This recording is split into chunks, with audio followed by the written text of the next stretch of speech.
En préparant le livre Israël, parlons-en, j'ai demandé à deux assistantes d'aller dans les rues de Bruxelles, demander au hasard aux gens qu'est-ce qu'ils savaient sur l'histoire et sur la situation d'Israël. Les réponses étaient catastrophiques. Il y a en fait une ignorance du public, et je pense que cette ignorance n'est pas due au hasard. Ça fait 60 ans que les médias européens qui se disent les meilleurs du monde informent le public, et on constate qu'en fait le public ne sait pas l'essentiel.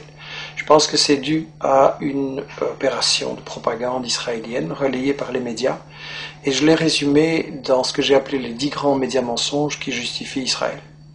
Le premier grand média mensonge, c'est qu'on nous dit qu'Israël a été créé en réaction au génocide contre les Juifs en 40-45. Ça, c'est totalement faux.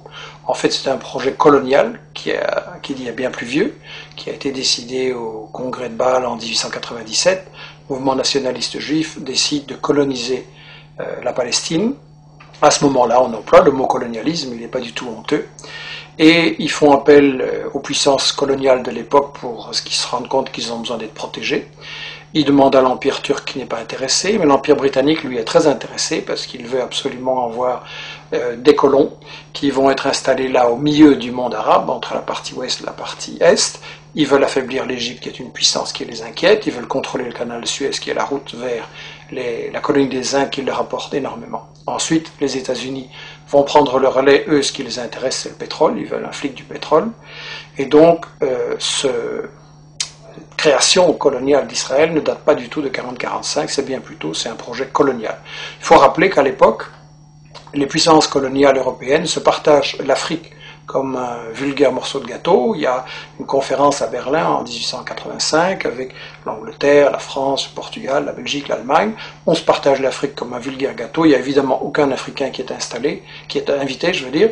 Et donc on est vraiment dans l'époque coloniale. Israël, c'est un projet colonial, il faut le dire. Alors, le deuxième grand mythe qui justifie Israël, c'est oui, mais les Juifs, en fait, ils retournent sur la terre dont ils auraient été chassés par l'Empire romain en 70 après Jésus-Christ.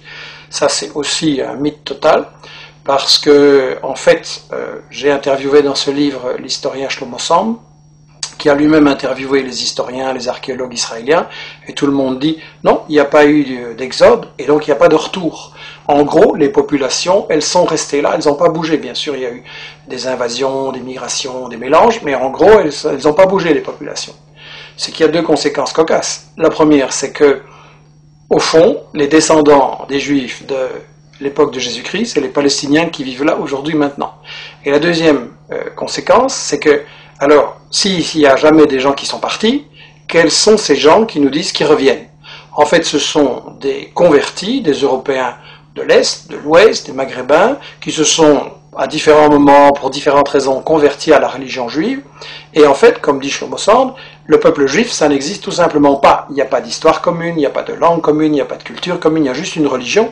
Mais une religion, c'est pas un peuple. On ne parle pas de peuple chrétien, de peuple musulman, et donc pas de peuple juif non plus.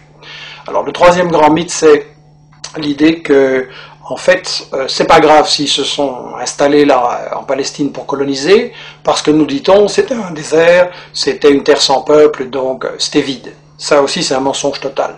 En réalité, les témoins de l'époque, déjà au 19e, début 19e, disent la Palestine, c'est un océan de blé. Il y a des cultures et des exportations, notamment vers la France, de l'huile, du savon, les fameuses oranges de Jaffa. Et d'ailleurs, quand les colons britanniques et puis les colons juifs vont vouloir s'installer en Palestine à partir de 1920, les paysans palestiniens refusent de céder leurs terres, et donc il y a des révoltes, il y a des grèves générales, il y a des manifestations avec de nombreux morts, il va même y avoir une guérilla en Palestine, donc c'était tout sauf un désert, et tout ça n'a été brisé que par une répression très très féroce de l'occupant britannique et des sionistes ensuite. Alors on nous dit, oui c'est vrai, il y avait des Palestiniens, mais enfin ils sont partis d'eux-mêmes. Ça aussi c'est faux. J'ai cru ça moins longtemps, et tout le monde a cru ça, et ça a été la grande version officielle d'Israël, jusqu'à ce qu'on a appelé les nouveaux historiens israéliens, Benny Morris qui est interviewé dans les livres, Papé et d'autres disent non, les Palestiniens ont été chassés par la violence, par la terreur, par toute une opération systématique pour les expulser en fait du pays, pour vider la terre de ses habitants. Donc ça c'est encore un mythe absolu, et ça c'est pour, disons, la partie historique. l'histoire d'Israël, tout ce qu'on nous cache, qui est très très important à comprendre. Et ensuite, ce qu'on nous dit sur la période actuelle, c'est que de toute façon, Israël, c'est la seule démocratie au Moyen-Orient et que donc il faut la défendre, c'est un État de droit. Premièrement, c'est pas un État de droit, c'est le seul État au monde où la Constitution ne fixe pas les limites du territoire. Dans tous les pays du monde, il y a une Constitution qui dit le territoire il commence là, il s'arrête là, et ça c'est notre pays. Israël non, parce qu'Israël c'est justement un projet d'expansion qui n'a pas de limite, et il y a donc une Constitution en plus totalement raciste qui dit que Israël c'est l'État des Juifs. Ce qui veut dire que les autres sont des sous-citoyens, des sous-hommes, et donc c'est la négation même de la démocratie, une constitution pareille. Donc Israël n'est absolument pas une démocratie, et je voudrais dire qu'en fait, Israël c'est le colonialisme, c'est le vol de la terre, c'est le nettoyage d'une population, ça ne peut pas être considéré comme une démocratie. Alors bien sûr on me dira, il y a un parlement, il y a des médias, il y a des profs d'UNIF qui critiquent, etc. C'est vrai, mais étant donné que c'est un État qui est basé sur le vol de la terre, ça veut dire qu'en fait c'est une démocratie entre les voleurs pour savoir comment ils vont continuer à voler. Et ça n'est pas une démocratie, c'est du colonialisme, c'est toujours de la dictature. Alors on nous dit que les États-Unis, eux, ceux qui cherchent à protéger, en protégeant Israël et en mettant plus de 3 milliards de dollars d'aide militaire en armement chaque année pour aider Israël à bombarder et attaquer ses voisins, on nous dit que les États-Unis, ce qu'ils veulent, c'est protéger la démocratie au Moyen-Orient. Bien. Si les États-Unis étaient pour la démocratie, ça se saurait parce que c'est eux qui ont mis en place et qui protègent les dictatures épouvantables de l'Arabie Saoudite, du Koweït, le tyran Moubarak avec du sang sur les mains. Donc en fait, ils ont installé tout ça. Et eux, ce qui intéresse les États-Unis dans Israël, c'est pas du tout la démocratie, c'est en fait le flic du pétrole. Et ça, dans le livre, Chomsky, Samir Amin l'explique très bien, et d'autres, les États-Unis veulent absolument contrôler le pétrole, donc le Moyen-Orient. Ils veulent briser tout État qui pourrait résister à ce projet et qui n'accepterait pas de donner son pétrole pour rien. On l'a vu avec les guerres d'Irak, on l'a vu avec d'autres agressions. Seulement, les États-Unis ne peuvent pas attaquer à tout bout de champ tous les pays du Moyen-Orient qui ne leur plaisent pas. Donc ils ont besoin de ce que Chomsky appelle dans son interview le flic de quartier. Israël, c'est ça, le flic de quartier. Dans le temps, les États-Unis avaient le Shah d'Iran, une dictature épouvantable qu'ils avaient imposée en renversant le premier ministre élu, Mossadegh, en 1953, et donc ils ont installé une dictature épouvantable. Mais ils ont perdu l'Iran, et donc maintenant, il ne leur reste pratiquement qu'Israël, et c'est pour ça que les États-Unis protègent Israël, alors que celui-ci viole le droit international, viole les conventions de l'ONU, viole l'égalité entre les êtres humains. Donc c'est clair, ça doit être clair, c'est une guerre économique ce qui est mené là par les États-Unis.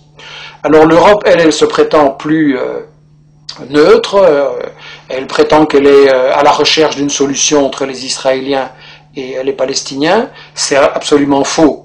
Solana, qui était le ministre des Affaires étrangères de l'Europe, a déclaré il n'y a pas longtemps à Israël, vous êtes en fait le 28e État membre de l'Union européenne. C'est l'industrie européenne de l'armement qui finance et collabore avec l'industrie israélienne de bombardement, de l'armement, pardon. On a des gens comme Lagardère en France et Dassault qui sont tout proches de Sarkozy et qui collaborent avec l'industrie de l'armement israélienne.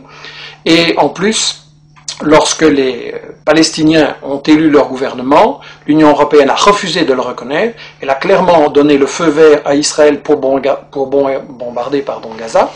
Et donc là, ça doit être très clair que quand Netanyahou, Barak, Olmert et tous ces gens-là bombardent les Palestiniens, c'est Sarkozy, c'est Merkel et c'est les gouvernements européens en même temps qui bombardent. Ça, c'est quelque chose qu'on doit dire clairement à notre opinion. Alors, quand vous dites ce genre de choses, quand vous racontez la véritable histoire de la Palestine et d'Israël, quand vous montrez les intérêts scandaleux des États-Unis et de l'Europe, alors tout de suite, évidemment, on essaye de vous fermer la bouche en disant que vous êtes un antisémite. Enfin bon, disons un raciste anti-juif. Il y a une chose qui doit être très claire. Quand on critique le gouvernement d'Israël, on n'est pas raciste anti-juif, au contraire, on critique un gouvernement qui nie l'égalité entre les êtres humains, entre les juifs et les musulmans. Et donc on veut au contraire que soit possible un avenir, une paix, une entente entre les juifs, les musulmans, les chrétiens et les laïcs au Moyen-Orient, et c'est pour ça qu'il faut arrêter le gouvernement d'Israël dans ses crimes, parce qu'il ne fait